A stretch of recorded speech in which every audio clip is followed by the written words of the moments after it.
Bienvenidos, bienvenidas una semana más a nuestro tiempo de liderazgo económico. En 12TV abordamos en esta semana algo que realmente es importante para nosotros. ¿Por qué? Porque uno no puede construir el futuro sin conocer de dónde viene. Es lo que dicen los historiadores y es lo que dice todo el mundo cuando piensa precisamente también en el ámbito de la empresa. Hoy vamos a tener la oportunidad de hablar con 4 grandes personas detrás de esas 4 grandes empresas que han formado y forman parte de la historia de nuestra provincia. Sobre todo por aquello de que actualmente ya forman parte de un club especial, un club senior. Enseguida les vamos a conocer y vamos a departir con ellos y es sin duda un auténtico placer poder compartirlo con todos vosotros. Así que no os vayáis.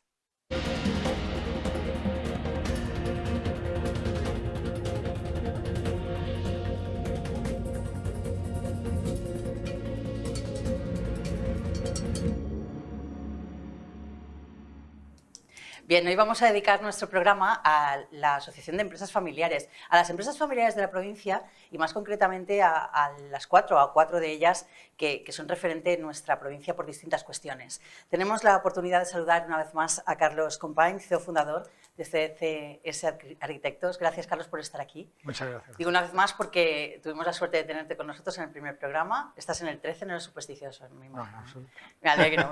Nosotros tampoco, por eso te hemos traído porque nos diste muchísima suerte y te lo agradecemos. Muchas gracias. La verdad es que es una suerte, como digo, contar contigo en el liderazgo económico y de que nos pusieras al día de muchos temas interesantes en aquel momento. Pero hoy queremos preguntarte, como experto en el sector, y así entramos ya a saco para calentar motores, ¿cómo ves el mercado inmobiliario en este momento? Tanto lo que es el tema de la oferta o la demanda, el suelo, las licencias. ¿Podemos hablar de cifras anteriores a 2008, a esa famosa crisis que todavía hemos venido arrastrando, o somos demasiado optimistas? Bueno, pues por partes. Respecto al pulso que tenemos ahora del tema inmobiliario, pues tendríamos que hacer referencia a que ahora mismo está en un punto de expectativas, ¿no? Porque realmente el año 2022 fue bueno a nivel de promociones inmobiliarias que se vendieron de una manera sobre plano, lo cual era magnífico, y las promotoras pues iban desarrollando sus tareas perfectamente.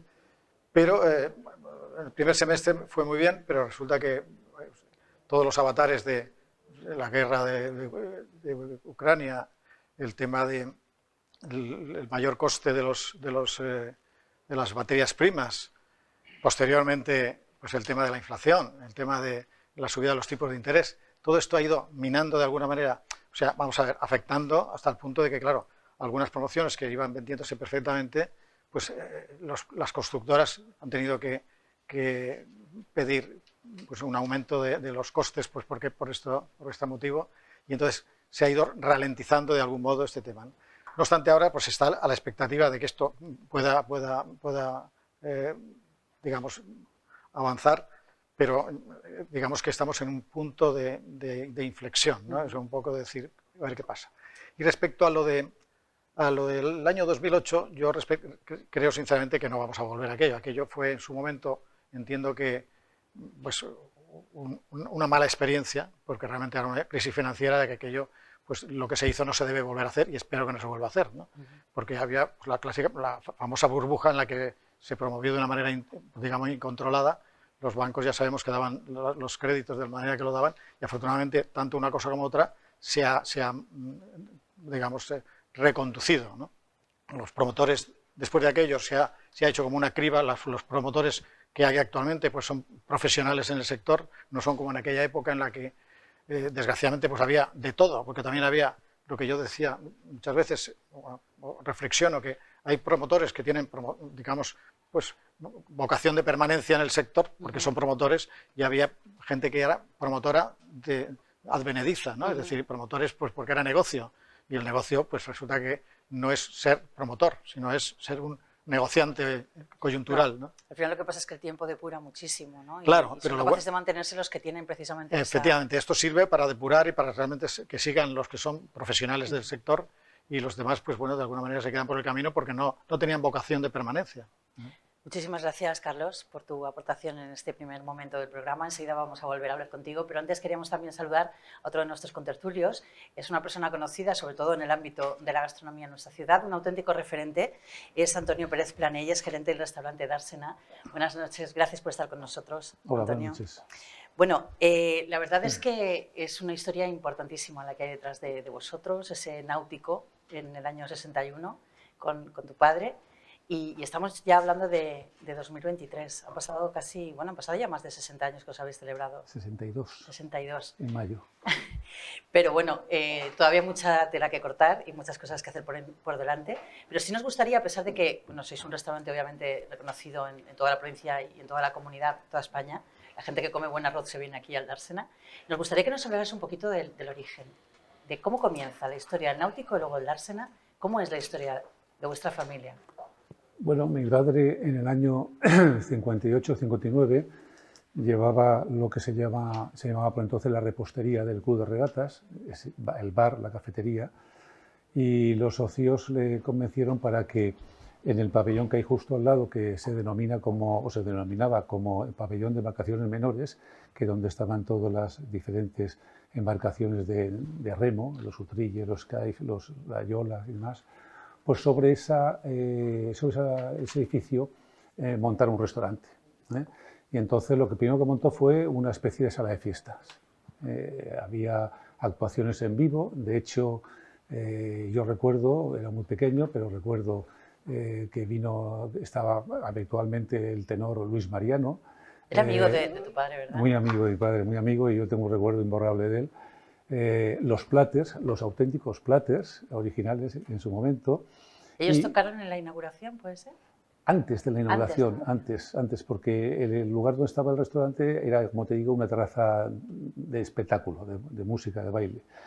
Y en el año 61, en mayo del 61, es cuando mi padre inauguró el Náutico, que en el año 69 aproximadamente fue cuando le cambió a Dársena, porque el público pensaba que era el restaurante del Club de Regatas. Ajá. Entonces había mucha gente que no iba porque consideraba que era privado, ¿no? Entonces él tuvo que cambiar el nombre.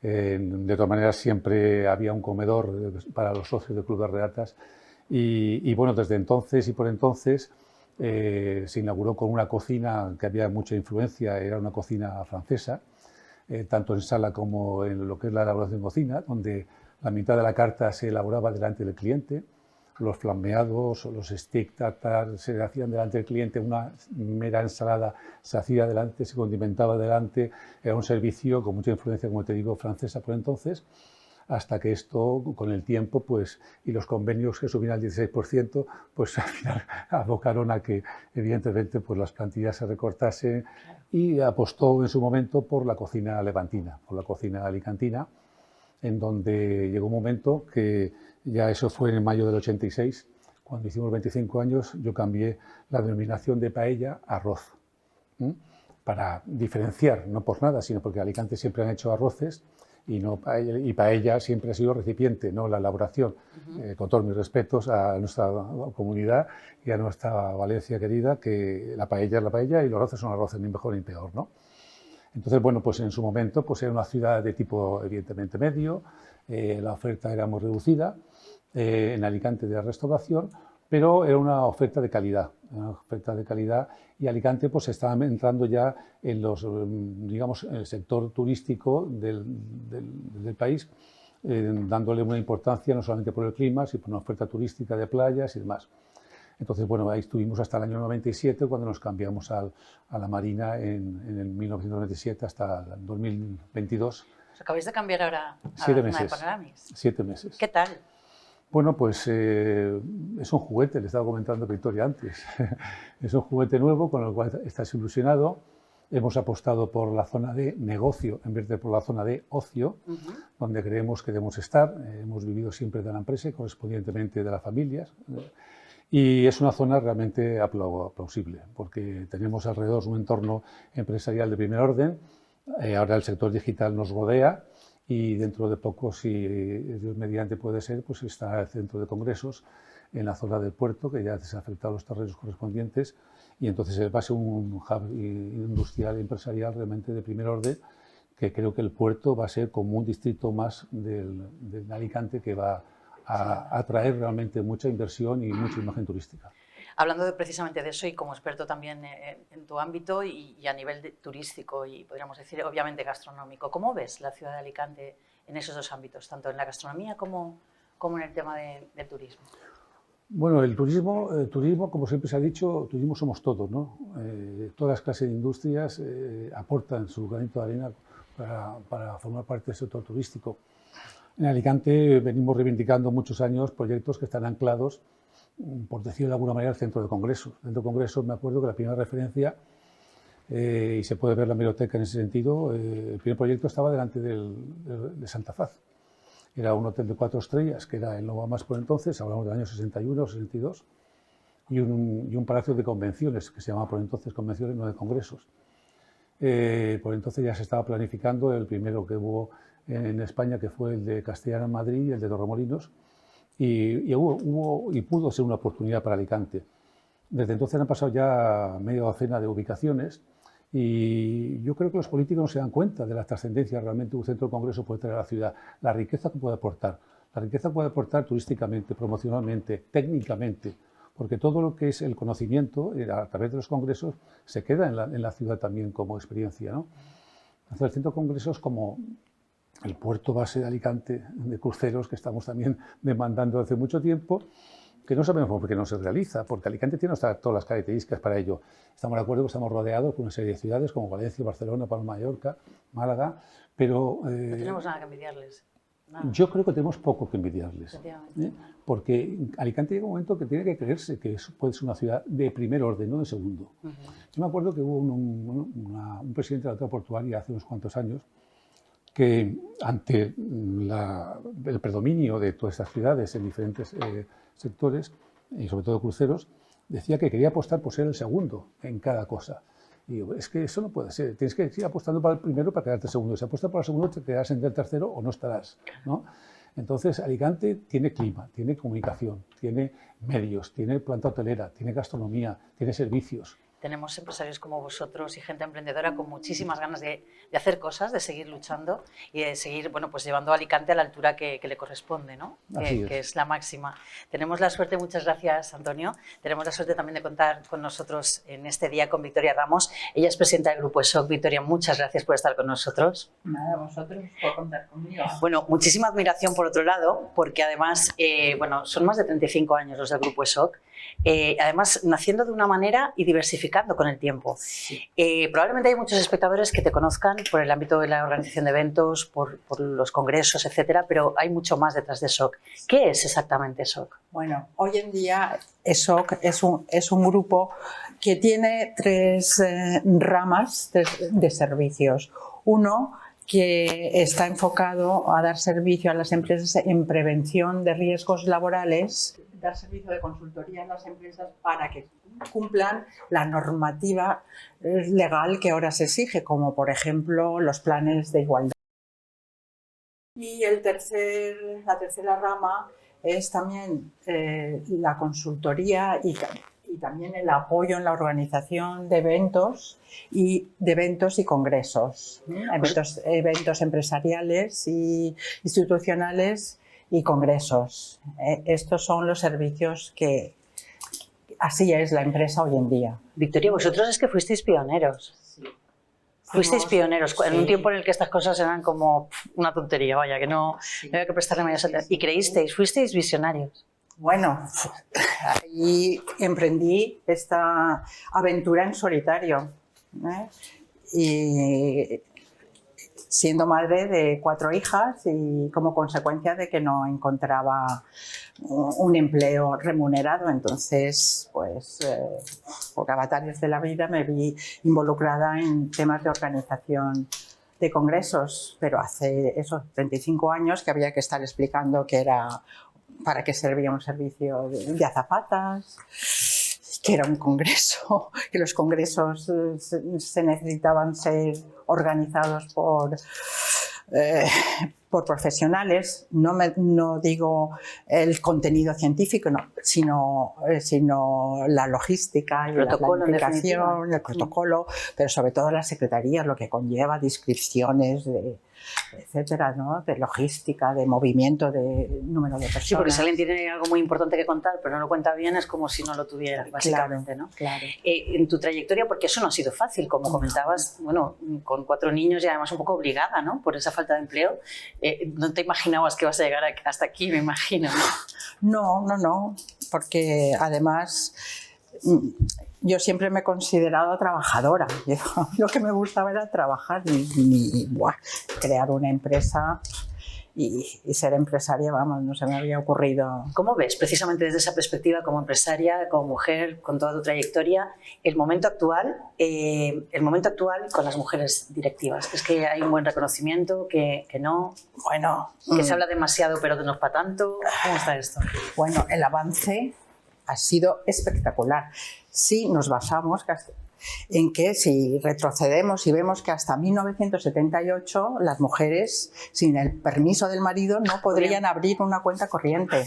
Aquí los compañeros de mesa se ríen, pues no. Sí, hasta 1978 la mujer no era autónoma para tener una cuenta corriente. Entonces, ¿qué empresa? ¿Qué iba a promover?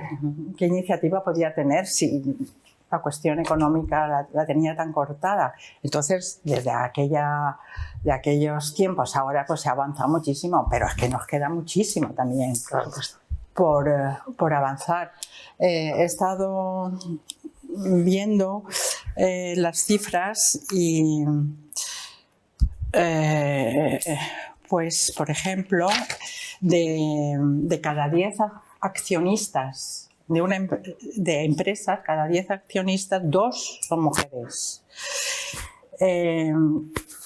De 5 empresas creadas, 1 es de una mujer. Y en la Comunidad Valenciana, con cifras del año pasado, del 2022, solamente el 29% son directivas. Todo lo demás, el resto siguen siendo hombres. Pues en esto quizás tengamos que hacer un poco caso de lo que decía Antonio antes, que los alicantinos tienen que creer que son de primera, las mujeres también tienen que creer que somos de primera, ¿no? Y nunca pensar aquello de que, bueno, las mujeres van contra, ¿no? O sea, vamos a favor todos. Vamos a favor y además necesitamos el apoyo de compañeros. Claro.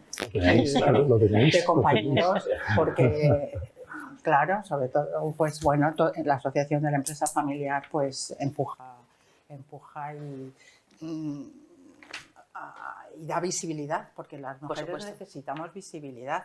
Así es. Porque siempre las ha habido, mujeres trabajadoras y artistas, pero... Pues vamos a quedarnos con eso de momento, Victoria, porque vamos a poder hablar mucho más. Que sepas que vas a hablar más que los demás, porque es broma, que no, tenemos que ser igualitarios. Muchísimas gracias, de verdad. Vamos a continuar con más cuestiones interesantes, pero vamos ya a saludar a nuestro último invitado del día, no por ello menos importante o no por ello menos querido por nosotros, como es Paco Gómez, presidente del Grupo Marjal. Paco, muchas gracias por estar con nosotros. Gracias a vosotros por invitarme. Además es que me han dicho un pajarito que le llamaban Agustinillo, ¿puede ser? Sí, sabes que en la Vega Baja Esto no estaba aquí, yo lo sé. Todos tenemos un sobrenombre, todas las familias, ¿no? Y la familia de mis padres eran los Agustinillos, que vivían en la huerta de Rojales y en la huerta de Guardamar, ¿no? Una familia de 10 hermanos, etcétera. Pues imagínate cómo proliferó esto de Agustinillos. Que me ha llegado hasta a mí. No, es que no te cuento. No, tenemos un grupo de amigos que llevamos, conformamos una comuna que comemos todos los miércoles, somos unos 30, y bueno, pone Casa de Paco el Agustinillo, que es la casa donde yo nací, que es la casa que mi abuelo le hizo a mi padre para cuando se casara, ¿no? Con motivo de su boda y su casamiento. Y por eso algunos, Casa de Paco el Agustinillo, se han aprendido el mote. De otro alicantino que desciende para la Vega Baja. Pero bueno, pues es un orgullo tener el sobrenombre de la familia. Por supuesto, y además demuestra también el cariño de la gente de la tierra, sí, para Paco Gómez, para toda su familia. Paco, sabemos que se ha conformado ahora EFA Senior, y que eso fue una iniciativa tuya, lo he mencionado al principio. Bueno, pues un poco las personas que ya lleváis más tiempo en todo esto, yo recuerdo que con la Asociación de la Empresa Familiar, con Manuel Peláez, estábamos ahí. ¿Qué significa y cómo ha surgido esa idea? Bueno, como sabes, la Asociación de la Empresa Familiar de la provincia de Alicante, AEFA, es la primera asociación territorial que se constituyó en España gracias al visionario que fue don Manuel Peláez. En el año 95 se constituyó, no había ninguna, solamente estaba el Instituto de Empresa Familiar, ¿no? Y hemos sido los primeros en muchas cosas. La provincia de Alicante es la provincia, yo creo que más emprendedora de España, y que me perdonen el resto de provincias, pero nos hemos adelantado con una visión de emprendedores, empresarios, a todo lo que en España, a todo lo bueno que se ha hecho en España. Lo malo creo que también en alguna cosa, pero fundamentalmente a lo bueno, ¿no? Y la verdad es que yo estuve 8 años de presidente de AEFA, desde el 2011 a 2019. Formamos un grupo de personas, de los 4 que estamos aquí, 3 estamos en la junta directiva, en esa junta paritaria que formamos, empujados por Victoria y sobre todo creyendo en que debía haber un número igual de mujeres que de hombres en la junta directiva. El único discordante era yo, porque habían de los 15 eran 7 mujeres, 7 hombres, y el presidente, que era hombre en aquel momento y ahora, ¿no? Y eso nos dio una relación. Yo no conocía prácticamente a nadie de los empresarios que estaban... ¿De otros sectores? No, de otros sectores, de distintos sectores que estaban asociados a AEFA, ¿no?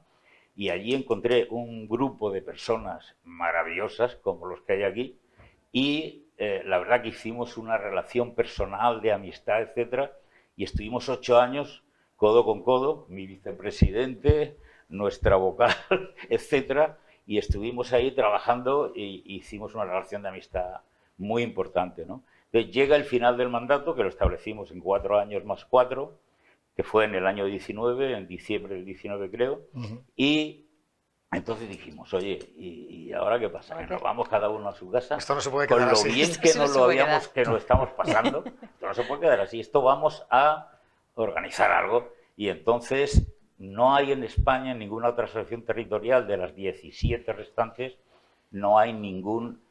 sí, están los fórums, que son los jóvenes menores de 40 años, que conforman esa sección de las asociaciones territoriales, pero de mayores no hay ninguna, ¿no? Jóvenes de 65 como nosotros. Sí, jóvenes de 65 no hay. Es que son de mayores, no hay. En fin, no sé. Sí, pero eran menores de 40, luego los de en medio y hay un hueco ahí que no sé. Y esos jóvenes de 65 no existía. Para arriba. Sí, jóvenes de 65 para arriba. Algunos tenemos algo más, pero bueno, tampoco hay que ponerse así. Y resulta que, cogimos la idea esa y al final, el día, creo que fue el 22 de marzo del año pasado, pues tenemos un amigo que es el general Demetrio, Demetrio Muñoz, que fue el jefe del MOE de aquí de Rabasa, y dijimos, oye, Demetrio, ¿nos das una charla sobre el ejército y sobre estrategias, etcétera? Y nos juntamos 20 y tantos en un restaurante de ahí de San Juan, de Santa Faz, y constituimos el grupo dentro de AEFA, el grupo AEFA Seniors, ¿no? Y después hicimos otro con Nuria Oliver en el restaurante de Antonio, que nos lo pasamos pipa por allí, y hace poco estuvimos, cuando en enero, ¿no? Estuvimos en otro evento que lo hicimos en el tema del Ocean Rise, ¿no? Y y estamos ahí. ¿Qué te trae el asociacionismo? Que uno cuando empieza desde hace muchísimos años, como es vuestro caso, no puede soltarlo. ¿Qué pasa? O sea, porque uno dice, no, es porque se hacen más cosas, ¿no? Sí. Juntos somos más fuertes. Y eso además es que no sé, yo es que desde pequeño, desde joven, no sé, me gusta la relación con los demás y ayudar si puedo a la gente, ¿no? Entonces cuando Manolo Peláez pues me reclutó, pues entonces te metes en el tema, vas viviendo apasionadamente pues todo lo que es el asociacionismo y indiscutiblemente te vas complicando la vida, porque Manolo Peláez me dice, oye, que no, yo tengo que trabajar en mi empresa. Oye, Si que, no, ¿dónde que yo vamos? no puedo dedicarme solamente a la asociación. No, si esto es una reunión al mes y tal, y no te preocupes y tal. Bueno, pues terminé con reuniones constantes, además siendo presidente de COEPA, de la pobre COEPA, y además presidente del Consejo Social de la Universidad de Alicante. Todo por AEFA y por el Era hecho... poco, era poca cosa. Sí, eso. no, pocas cosas. Esto La no cuestión era- es que no me despidieron de mi empresa porque no tenía jefe. Porque yo era el jefe, pero bueno, que la verdad es que esto apasiona y es muy bonito porque, no sé, si vas ayudando a la gente y demás. Si el otro día hicimos esta comida de seniors Ujú.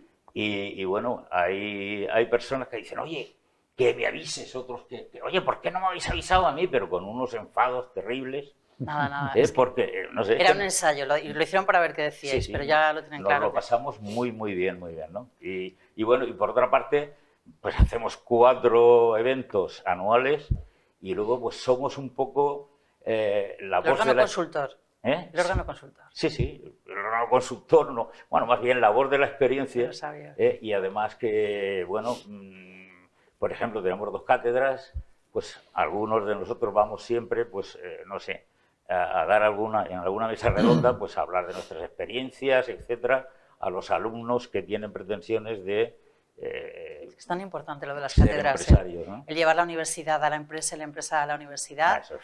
Esas 2 cátedras, la de Sí, Manuel Peláez sí. y la de Juan Perán. Y la Juan Perán, sí. Efectivamente. Es un triunfo, sin duda. Tenemos que seguir avanzando en el programa porque estaríamos largo y tendido hablando sobre este particular. Está claro. Pero sí que es verdad, Paco, que 4 décadas trabajando en el sector turístico e inmobiliario desde Marjal.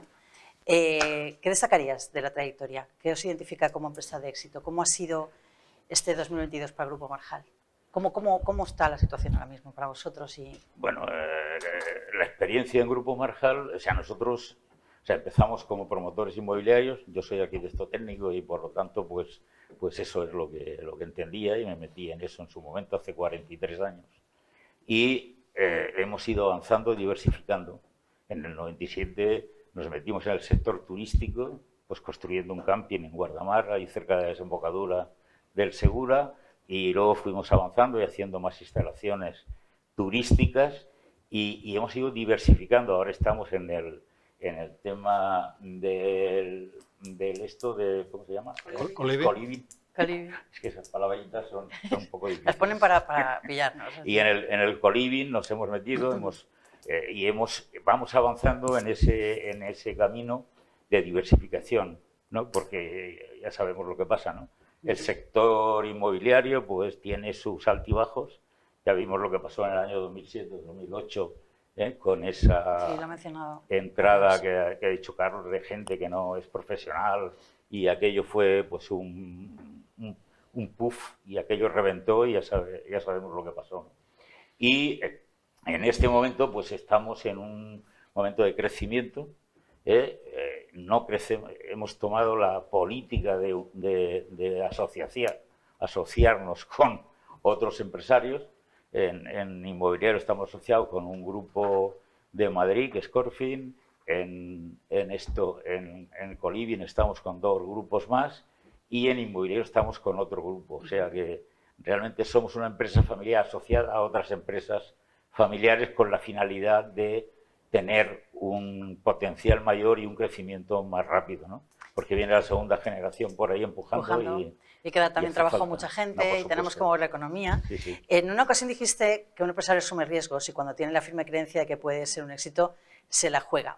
A mí me gustaría trasladar esa pregunta, o por lo menos esa reflexión al resto de contertulios, ¿no? ¿Hasta dónde llega el riesgo personal que asume un empresario por su empresa? ¿Hasta dónde llega? Bueno, El que quiera me puede contestar. Antonio. Victoria. Victoria. Bueno, pues es que son tantas las normativas legales que tiene que cumplir un empresario que se la juega en temas de prevención, en temas de igualdad, en temas fiscales.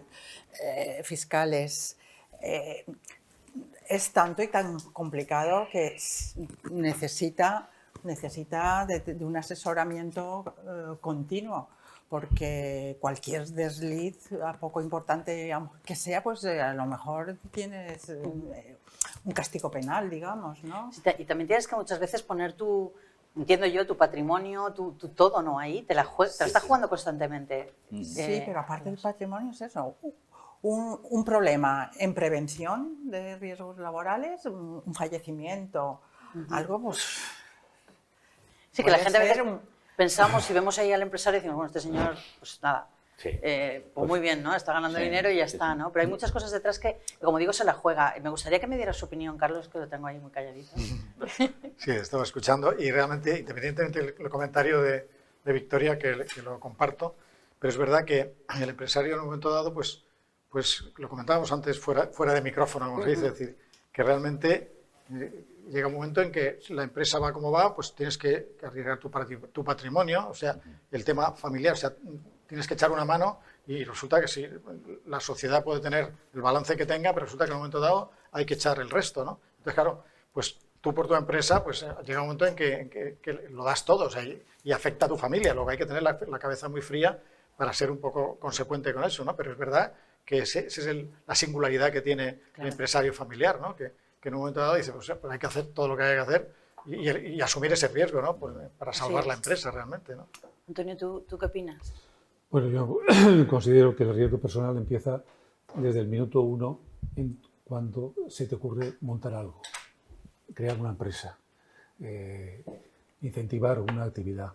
El minuto 1 que empiezas a elucubrar ese proyecto, empieza tu riesgo personal, porque arrastras a una serie de empleados, arrastras a tu familia, centrándonos en el tema familiar, porque lo principal es que tienes que buscar financiación. Es difícil o casi imposible montar una empresa realmente con tus propios recursos, y aun si los tienes, muchas veces en el transcurso de los años, pues era más rentable pedir financiación ajena que aportar la propia, ¿no? Pero llega un momento que evidentemente ante los bancos hay que dar una respuesta, y esa respuesta pasa por el empresario y su patrimonio personal, que en el tema de asociacionismo empresarial familiar, el patrimonio que se pone es de la familia, claro, no tuyo, sino de tu mujer y tus hijos y todos aquellos que están dentro del consejo familiar, y son los que avalan ese proyecto. Por lo tanto, eso hay que venderlo bien, independientemente que tengas recursos para ello, tienes que ser creíble, hay que crear un plan de negocio. Y eso se tiene que respaldar con una trayectoria y una credibilidad ante las empresas financieras de tu puesta en escena y de tu proyecto, y que ocupa un lugar en la sociedad que puede ser demandado ese producto. Entonces se abarca muchas facetas o sea, a partir de que el riesgo personal realmente lo asumes tú como persona, ¿no?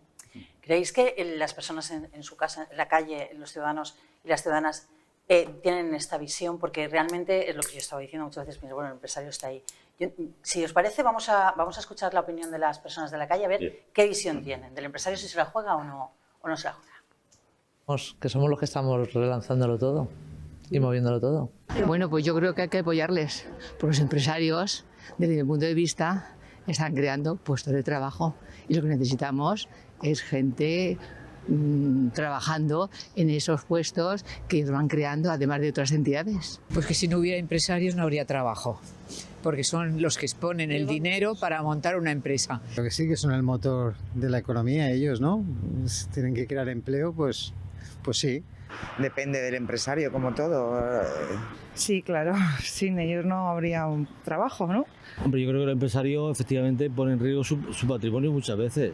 Creo que requiere, pues eso, ¿no? Que se haga una revisión de las ayudas que se pueden hacer para que la gente pueda... Yo oigo mucho hablar a los autónomos, yo trabajo como terapeuta, y entonces oigo mucho hablar de la gente que se queja, que no tiene ayudas, que no hay dinero, que pagan mucho IVA, que en otros países pagaban menos. Con la experiencia nuestra y donde venimos, somos argentinos, lo que ustedes ven como grandes riesgos, para nosotros está todo servido en bandeja y es muy fácil. Ya tengo muchos años y no me arriesgaría. Ahora la gente joven se lo tendría que pensar. Personalmente, no sé, sí, me lo he planteado alguna vez, pero por ahora no. Yo la verdad que no pondría una empresa. O sea que con eso te lo digo todo. Ahí están esas opiniones que desde luego nos dejan con mucha expectativa sobre la mesa. Vamos a irnos con unos sabios consejos y enseguida volvemos para hablar de toda esta cuestión, ¿os parece? Muy bien. Vamos con ello.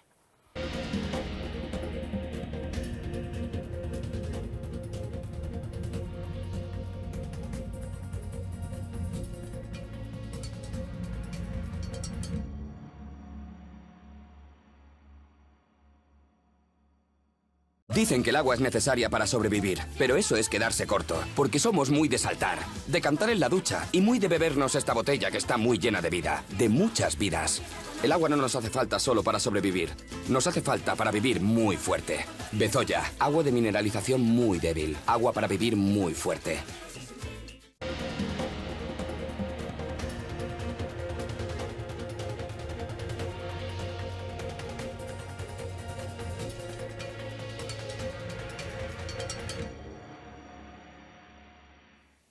De vuelta en Liderazgo Económico, y justo antes escuchábamos las palabras de los ciudadanos y las ciudadanas en la calle, lo que opinaban sobre los empresarios. No íbamos mal encaminados respecto de lo que se estaba comentando en la mesa, me parece, Paco. Sí, bueno, yo, lo que estamos hablando de arriesgar tu patrimonio, ¿no? O sea, yo, son muchos años, son 43 años ya no sé, de ejercer como empresario. Al principio, o sea, tiene que firmarte hasta el patrimonio de tu abuela. Es que es así. O sea, yo me acuerdo de aquella época inicial que para obtener un préstamo, para hacer un préstamo promotor, para hacer un edificio, o sea, vamos, el banco te pedía, bueno, todo lo que quería, y tenía que firmar tu mujer, bueno, un aval de no sé qué. O sea, estabas, no sé, a merced de todo aquí, y ponías todo tu patrimonio. Lo que pasa es que cuando vas andando te vas dando cuenta de que hay que hacer una empresa que tenga un patrimonio para que sea capaz de avalar por sí misma el tema y salirte tú con tu patrimonio personal y el de tu familia del circuito ese de avalar, etcétera, etcétera, ¿no? Y luego había lo de los riesgos, y sobre todo en el sector de construcción, los riesgos que implica, y tú lo sabes bien. Yo he llegado a hacer una empresa para cada obra.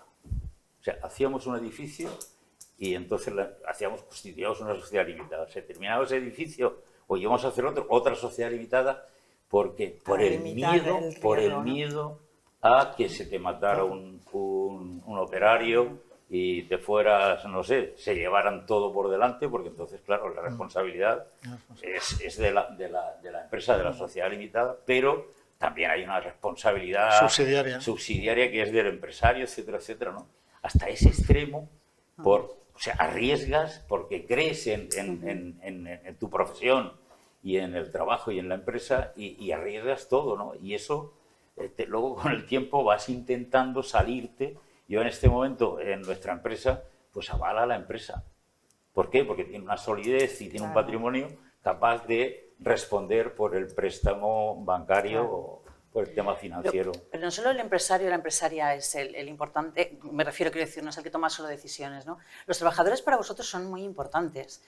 Nosotros hemos destacado siempre de la empresa familiar precisamente ese elemento como algo inherente a la empresa familiar, ¿no? El cuidar a los trabajadores como si fueran de la propia familia, porque ellos deben de estar comprometidos con ese motor de la empresa. ¿Cuál es el secreto para que esos trabajadores estén comprometidos con el proyecto de la empresa, Antonio?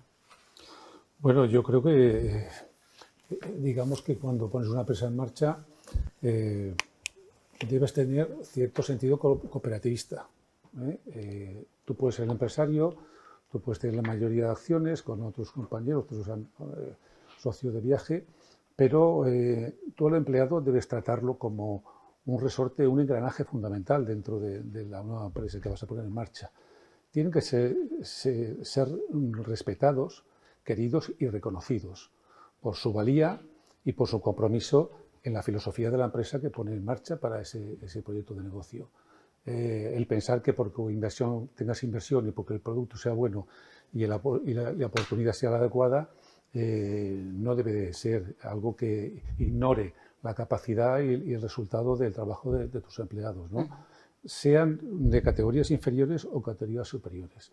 Todos deben ir a la una, y el empleado que se sienta reconocido y sobre todo respetado y con cierta cercanía y cordialidad por parte del empresario rinde más y mejor, y sobre todo rinde más y mejor porque está a gusto en la empresa. Así es. Tú dices, Victoria, que sí, también con la cabeza, ¿no? Sí, yo opino que una empresa no avanza, no se mueve y no avanza si no tiene 4 motores.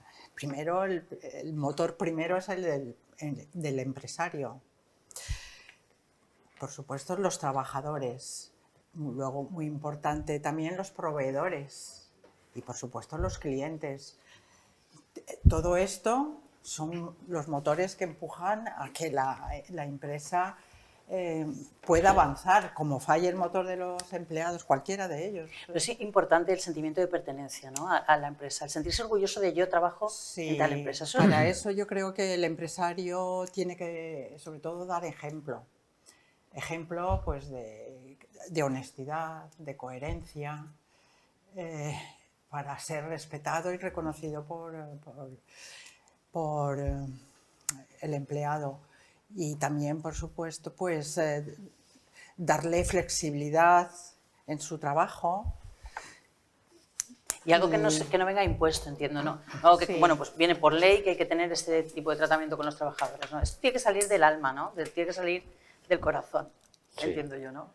Claro, Carlos. Es que yo opino que, coincidiendo con mis compañeros, que realmente tiene que crear un ambiente de trabajo que sea que cada uno se sienta a gusto y realizado para rendir más, para rendir mejor, ¿no? Entonces, hacerle partícipes de los proyectos empresariales, ¿no? O sea, en mi caso concreto, tenía que apuntar algunos temas de los proyectos, cuando tengo proyectos, en el amplio sentido de la palabra, es decir, pues es muy enriquecedor que a tus colaboradores pues se sientan valorados en sus ideas, o sea, ¿no? Que yo soy el arquitecto senior, pues hay arquitectos jóvenes que son muy creativos y que aportan, entonces a cada uno de los proyectos que asignamos un equipo, pues hacer los partícipes de ese proyecto en el amplio sentido de la palabra es genial, ¿no? Porque lo que hay que hacer es avanzar todos en equipo y que efectivamente se encuentren pues, a gusto con el trabajo que están realizando, ¿no?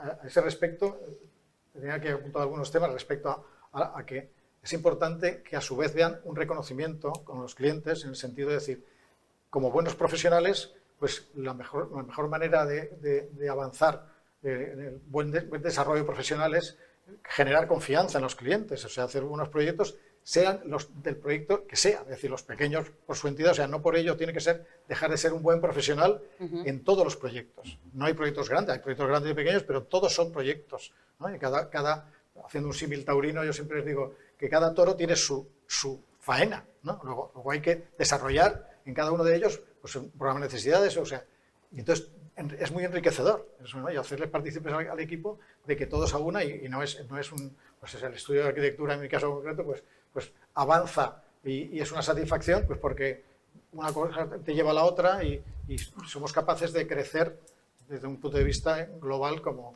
equipo bien engranado. Además, un empresario tiene que tener buen ojo. Dicen que el buen líder es que se rodea de personas que son mejores que él, que saben más que él, ¿no? ¿Eso es cierto? Eso es cierto, y para que una empresa funcione adecuadamente debe ser así. O sea, si tú eres el jefe del ordeno y mando y lo que quieres es gente pues, que Sumisa, sepa menos que tú, sumisa, para que te diga así, buena y tal igual, esa empresa no tiene futuro ninguno. O sea, realmente, o sea, lo que necesitas es conocimiento en tu empresa para que aquello funcione adecuadamente, ¿no?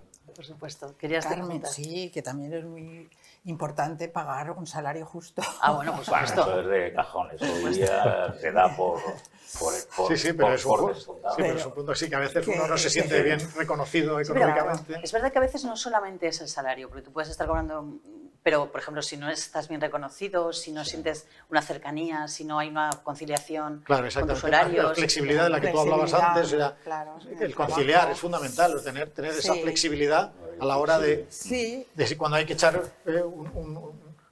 un esfuerzo extraordinario se hace y cuando no, pues se relaja uno, ¿no? O sea, eso en el ámbito de cada uno de nuestros negocios, ¿no? Pero yo también Perdón. No, que también flexibilidad, por supuesto, en el horario de trabajo, pero también en la manera de llevar ese proyecto, que pueda llevar a cabo su criterio también. No sé. Sí, puede aportar a ese sí. proyecto pues, ideas y cosas, ¿no? Y luego verlo materializado, que es lo que al final bueno, te satisface más, ¿no? A ti, al operario, al colaborador, a quien sea, ¿no? Hoy en día, y yo hablo por mi sector, servicios de restauración en concreto, el empleado cada vez valora más la calidad de vida, paralelamente igual o más que el sueldo. Es muy importante esto. El empleado te viene descansado, te viene centrado, te viene sabiendo que va a trabajar 8 horas o 7 horas y media, como es el convenio, no 14 o 16, y no tener descanso semanal. No. Tú tienes 2 días de vacaciones, de descanso semanal, convenio, los vas a tener antes o después, pero los tienes en la semana. Tienes que tener 31 días de vacaciones, tienes 31 días de vacaciones. Tienes que tener, vamos a ver, señores, si tenemos un convenio es para cumplirlo. Claro. Entonces, si tú cumples tus obligaciones en ese sentido, y el empleado ve que tiene un empresario que lo reconoce, y pueda más o pueda menos, lo ejecuta y hace lo posible para que tú lo disfrutes, ese empleado te rinde mucho más. Muchísimo. Lo que puede ser es que hagan exceso de horas, que cobren tarde, que yo comprendo que la situación empresarial pues muchas veces conlleva a tener lagunas en ese sentido, pero lo normal, lo que a ti como principios te tiene que valer y empujar es a que tu empleado esté en condiciones, porque rendirá más y rendirá para él y para ti. Al hilo de toda esta cuestión, porque nosotros lo tenemos más o menos claro, y las personas que hemos posado la opinión en la calle también, cambiando un poco de tercio, sí que quería preguntaros si pensáis que las diferentes administraciones y en general los políticos entienden las necesidades del sector empresarial. Me refiero sobre todo a la legislación laboral, el tema de, pues no sé, de convenios, etcétera, etcétera. ¿Vosotros creéis que están realmente con la cabeza puesta ahí? O cuando les escuchamos que dicen, no, es que... Yo creo que es una pregunta de examen. Este examen está. Bueno. ¿Cómo van a evaluar ellos a un empresario? Y la mayoría no han trabajado en su vida. Cuando no han sido empresarios más igual. Si no han arriesgado nada ni han trabajado en su vida, ¿cómo van a evaluar nuestro trabajo? Y cuando tienen un presupuesto que no avalan. Sí, claro. Es decir, nosotros avalamos los presupuestos, nuestro patrimonio. Público. El político cuando entra, no. ¿Por qué? La diferencia, perdona, es muy sencilla. A ti te cuesta tu bolsillo, a ellos no. Claro. Esa es la diferencia. Entonces, si avalaran, como por ejemplo, no sé, los equipos de fútbol, hay equipos de fútbol pocos que avalan la directiva, el patrimonio del club. Los empresarios lo hacemos, los políticos no. Claro, pero los políticos tienen que llevar a consenso a la patronal, los sindicatos, los lobbies, y luego ellos también tienen que guardar su asiento. Es que aquí... Entonces, conjugar todo eso, pues hay veces que salen unas leyes que no tienen nada que ver con la realidad, efectivamente. Claro. Vamos a irnos a construir, y no es porque esté aquí Paco y esté también Carlos. Pero vamos a construir porque vosotros hemos empezado el programa hablando de eso. Yo creo que es muy bonito, además, seguir con esa idea, con vuestro AEFA Senior. Paco, hemos comentado al inicio que AEFA Senior fue una iniciativa tuya. Fue de un grupo de personas. Efectivamente, inquietas. porque me consta que tú nunca vas solo, siempre vas con tu... Sí, porque si no, solo no se va a ningún lado. No se va a ningún lado. Se puede, hombre, dicen que solo a lo mejor llegas, pero llegas muchísimo más lejos cuando vas con los demás, ¿no? Pero no obstante, un poco por tomarte como referente, cuéntanos quiénes son esas personas y empresas que integran AEFA Senior en estos momentos. Mira, somos en AEFA 170 empresas asociadas a día de hoy, ¿no? Y de ahí, pues, hemos formado un grupo aproximadamente de 50 mayores, empresarios, no empresas que pertenecen a las distintas empresas asociadas. Y bueno, realmente acabamos de empezar moviéndonos, ¿no? Tampoco queremos hacer un grupo demasiado numeroso porque manejar un grupo de ese tipo no es operativo, ¿no? Y entonces, pues, aproximadamente somos 40, 50 personas o empresarios senior los que nos reunimos en cada evento que hacemos. Ya digo que vamos a hacer 4 eventos al año. El evento consiste, bueno, fundamentalmente en hacer una comida, que eso es lo que nos gusta a todos los mayores, es sentarnos para... Bueno, a todas las edades. A los mayores que tenemos un poquito más de tiempo más. Y luego, pues, traer a alguna persona que nos pueda decir cosas y enseñar cosas, ¿no? Y eso es lo que pretendemos, ¿no? Y luego, pues, ayudar a la asociación AEFA y a sus jóvenes en el tema de experiencial, ¿no? De decirles, oye, no sé, en mesas redondas que lo hacemos y demás, estamos ahí disponibles para, de alguna manera, pues aplicar nuestra experiencia para que les sirva de base y que no no cometan los errores que nosotros cometimos en el pasado, que les sirvan pues para mejorar y para ser mejores empresarios. Es como un consejo de sabios, con todo el respeto. ¿No? O sea, queremos hacer llegar pues, nuestra experiencia, ponerla en valores, de poder echar una mano. Pues, como tenemos un cierto recorrido, pues bueno, pues modestamente, o sea, sin ser pretenciosos, pero lo que queremos es echar una mano, ¿no? ¿Sois los 4? Los 4 somos tenemos un comité organizador, etcétera. No nos ves con el pelo blanco ya, somos No, pero es que es lo que está de moda ahora, también te digo. Sí. Además, perdona, o sea, esto de los seniors, somos la primera sección de seniors, que creo que lo he dicho también antes, somos pioneros en eso. De todas las asociaciones territoriales, y ya de hecho me consta de que están ya la de Castilla se lo están León, copiando. etcétera, copiando. Es que somos los primeros en todo en España. A mí lo que me gusta muchísimo, porque Carlos apuntaba, dice, para ser más operativos.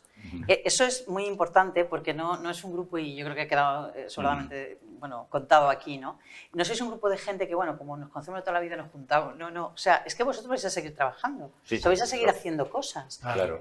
Algo aparte de esas reuniones que hayáis planteado también, Antonio, alguna cosita que podamos descubrir aquí, o luego ya en primicia en otro momento lo contamos. Sí, yo creo que lo que ha dicho Paco es la realidad, ¿no? Necesitamos vernos, necesitamos compartir conocimiento.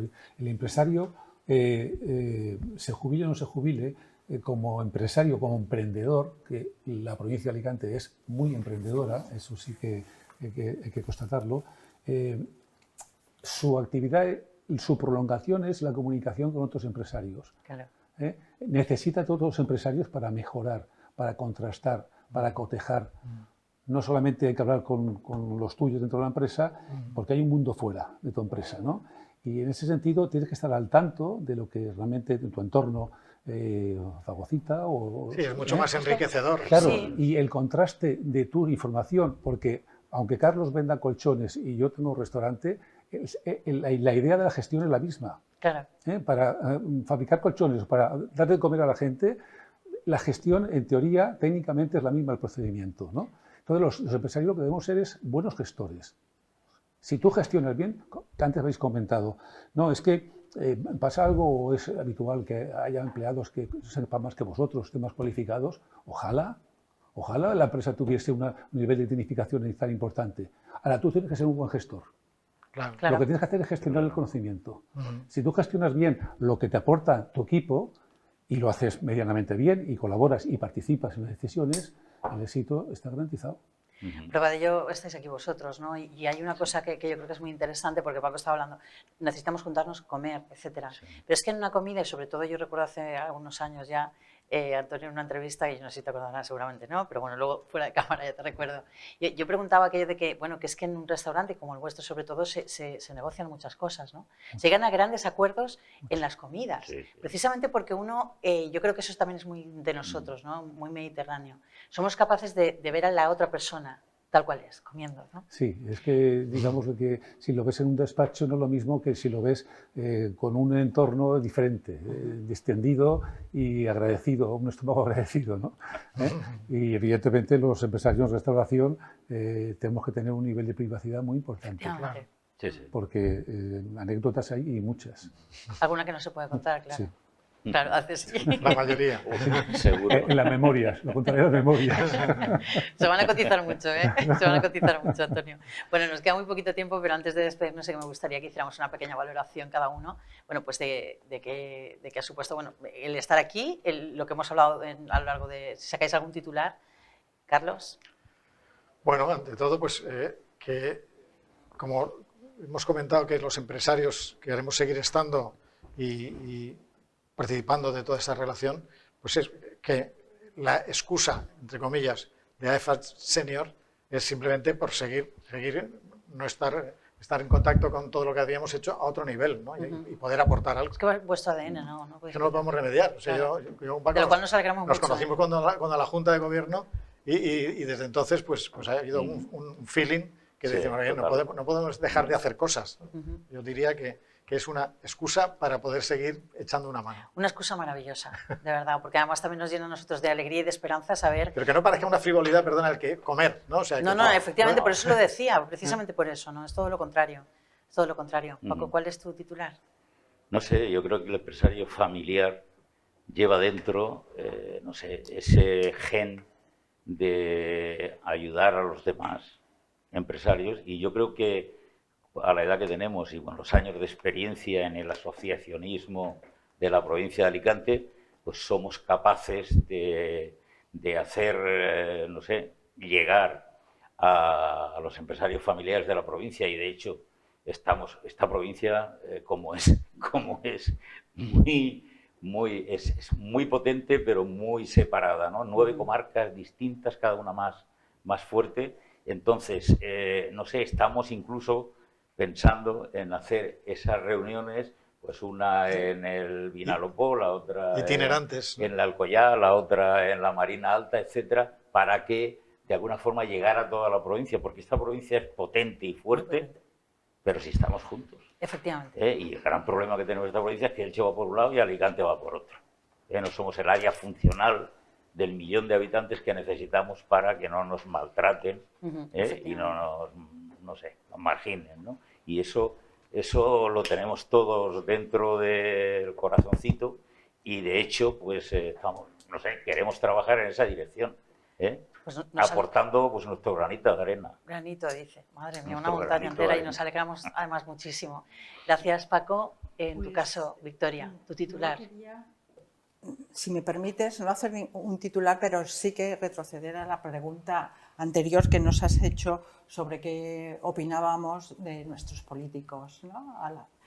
Con las leyes. Pues mira, a ti te lo permitimos, ¿eh? ¿Me lo permite? ¿Qué? A ver, pues la Asociación de Mujeres Empresarias de la provincia de Alicante, AEFA, está súper indignada porque el 10 de enero de este enero, el 10 de enero, pues ha salido un Real Decreto Ley que elimina la exención de cotización para la contratación en las sustituciones de bajas laborales. Antes, cuando una mujer se daba de baja por maternidad, el empresario tenía la seguridad social, no tenía que pagarla, era gratuita. Pues eso se ha eliminado y lo han sustituido por una bonificación de 366 euros al mes. Pero lo más preocupante que tenemos que, para sustituir una baja por maternidad, es obligatorio que lo sustituyas por un joven menor de 30 años. Si quien da una baja por maternidad es una mujer en un puesto directivo, que sea la responsable de recursos humanos o de la administración o algo, ¿cómo se la va a sustituir? Este es un tema para un programa entero. Para un programa entero. Este sí. Entonces, discúlpame. No, para nada, al contrario, te agradezco mucho, Victoria, que lo apuntes, porque sí que vamos a recoger el guante y sí que es una cuestión que aquí en Liderazgo Económico vamos a tratar. Pues es lo que pasa, que cuando hay que conjugar patronal, sindicatos, los presupuestos y el puesto de trabajo y la silla, pues al final salen unas leyes que retroceden en vez de Como no nos da tiempo a entrar en materia sobre este tema, pero te agradecemos mucho esa valoración, sí que me quedo yo, el titular es que tú, a pesar de que tenías el tiempo para hacer el titular, has decidido hablar y hacer una reivindicación. Y eso demuestra cómo son las mujeres empresarias de la provincia de Alicante. Gracias de verdad, Victoria. Y luego ya lo último, explicar que el grupo ESOC ahora lo dirige mi hija. Yo estoy jubilada, entonces mi hija bueno, eso de la jubilación, yo me río un poquito, con todos los que estamos sentados en la mesa, me río de la jubilación. Muchísimas gracias, Victoria, de verdad, un placer. Antonio, tu tiempo para esta conversación. Bueno, yo resumiría todo a que creo que los empresarios, esta provincia de Alicante, como estaba diciendo Paco antes, que es tan singular, porque tiene un tejido industrial realmente diversificado e importante y geográficamente muy repartido, hay que vertebrarlo más. Hay que vertebrar más la provincia en el sentido de que el empresariado, independientemente del sector que esté, se sienta comunicado entre sí para aportar y concluir en proyectos importantes. Yo hablo desde Alicante Capital. Alicante Capital muchas veces ha sido difícil ejercer como tal en la provincia, porque la provincia económicamente es y ha sido muy poderosa. Ahora Alicante está de alguna manera cogiendo el turismo de empresa. Eso es importante creérselo y tenemos medios para que se pueda cimentar, pero el empresariado debía tal vez considerar que debe vertebrarse más, apoyarse más, porque la provincia de Alicante tiene una riqueza realmente más que demostrable. Y somos emprendedores por naturaleza. Sirva este programa como plataforma para esa reivindicación, Antonio, porque para eso estamos aquí en Liderazgo Económico, para recoger todas esas impresiones y sobre todo para unir al tejido empresarial de toda la provincia, que además entendemos que, como decía también Paco, como decís todos, ¿no? es fuerte, es potente y si estamos unidos llegaremos donde queramos, ¿no? Llevar a Alicante hasta su propia altura es nuestro compromiso. Muchísimas gracias, Antonio Pérez, por haber estado con nosotros, a Victoria Ramos, muchas gracias, también a Carlos Compain y a Paco Gómez. Ha sido un honor, un placer teneros con nosotros y yo espero que en alguna de las reuniones de Senior pues me invitéis o algo para que veáis. Seguro. Muchísimas gracias. Cuenta con ello. Ha sido un placer. Gracias. A vosotros, amigos, os emplazamos a la próxima semana a Liderazgo Económico. Tened unos días maravillosos y, desde luego, creer siempre que esta es una gran provincia porque hay grandes personas, grandes empresarios y, sin duda, grandes trabajadores que luchan por un futuro mejor.